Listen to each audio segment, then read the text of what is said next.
Daniel Kostick presents Premiership Elections in Albertan History.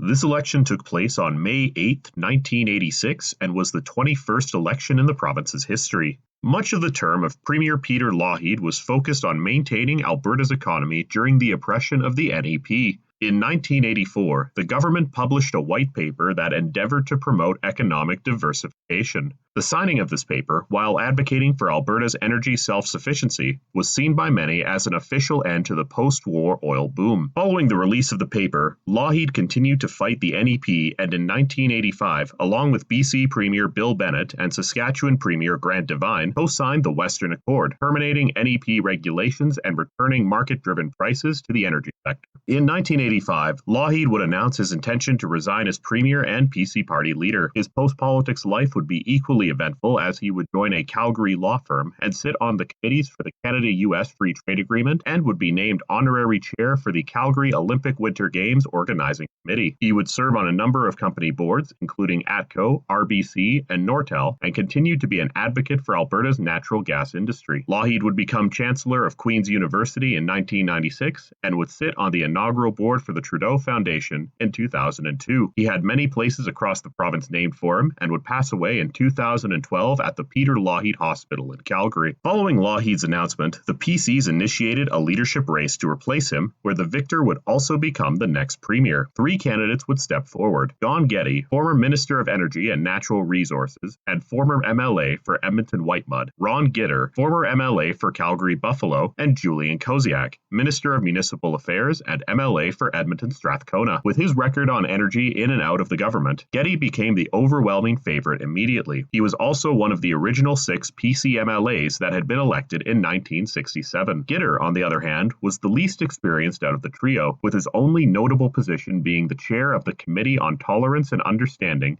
in the wake of the Keegstra affair in the early 1980s. Koziak, also the only incumbent MLA in the race, had been serving since the PCs formed government in 1971, and had held a number of high-profile cabinet positions in the Lougheed government. When the day of the vote came, Getty would finish well ahead of Koziak and Gitter on the first ballot, and would win out over Koziak on the second ballot. In his victory speech, Getty promised to never forget the negative impact of the NEP. To describe the first term of Don Getty, Andrew Nikiforuk wrote that he had inherited none of Lougheed's luck and too much of his legacy. After Getty was sworn in, he set about attempting to reverse the fortunes of the struggling economy. He doubled the farm fuel benefit in 1985 and introduced other agricultural programs, but within 6 months after he became premier, energy revenues had halved amid a drop in global oil prices. Getty responded by introducing a moratorium on new and increased taxes. However, this did little to help the situation, and the economy remained highly volatile. Having formed the official opposition for the first time since 1948, the NDP found its fortunes continuing to improve. However, tragedy would strike the party, as in 1984, Grant Notley, MLA for Spirit River Fairview, would be killed in a plane crash that also involved Larry Shaben, Minister of Housing and MLA for Lesser Slave Lake. Shaben's daughter would recount her father's experience in her book, Into the Abyss. How are you feeling, sir? Just fine, thank you. Will you share a few thoughts with us? I'd prefer not to.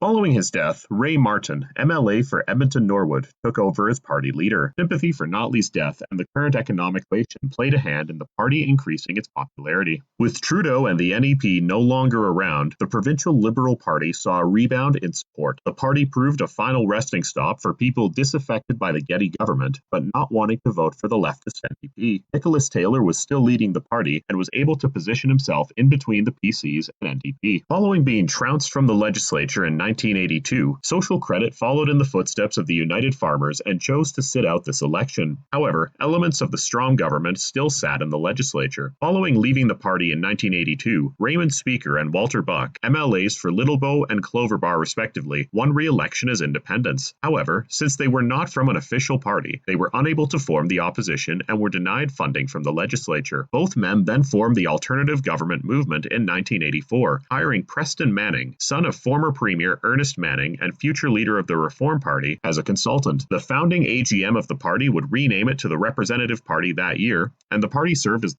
primary right-wing alternative to the PCs. After its performance in 1982, the Western Canada concept continued to exist as a credible voice for Western autonomy. This would not be long-lasting, however, as existing tensions between party founder Doug Christie and party leader Gordon Kessler would explode. Christie had begun providing legal consultation to neo-Nazis in 1983, and both the federal and Alberta branches of the party moved to expel him from having any links to them. Christie claimed that Kessler was betraying separatist ideas, and Kessler would be replaced as leader in 1984 by Jack Ramsay. Party purists stated that Ramsay was also not a true believer in separatism, and despite promises to fight for Triple E Senate reform, the Western Canada concept imploded. Much of its former supporters floated back to the PCs and Representative Party, while new separatist and autonomous movements were also created. During the campaign, Getty was faced with the difficult situation of a surging NDP and an economy still feeling the hurt caused by the NEP. Getty would demand amendments to the Western Accord that removed the petroleum and gas revenue tax to provide relief to the province. The NDP and Liberals would also continue to press the PCs on continuing economic struggles. And here are the results.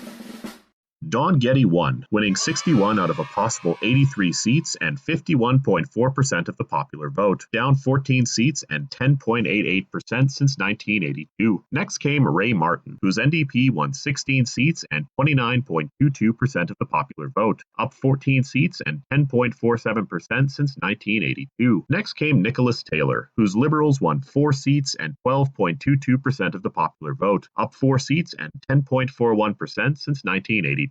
Next came Raymond Speaker, whose Representative Party won 2 seats and 5.15% of the popular vote. Finally came Jack Ramsay, whose Western Canada concept won 0 seats and 0.86% of the popular vote, even in seats and down 11.11% since 1982. This election would see the largest opposition bloc form since the 1971 election when the PCs initially came to power. Despite losing one of its existing seats, the NDP were able to win 2 more seats in rural Alberta, along with boosting its showing in Calgary and Edmonton, notably winning 11 out of Edmonton's 17 seats. The Liberals would also have their best popular vote showing since 1955, and this would be the first time since 1969 that the party would hold a seat in the legislature. The Representative Party would hold its existing seats, and the Western Canada concept would largely disappear provincial scene after the election. This election would be noted as a break from the typical order of things in Alberta politics, as the tradition of a large majority and minimal opposition would largely become a thing of the past for the next decade.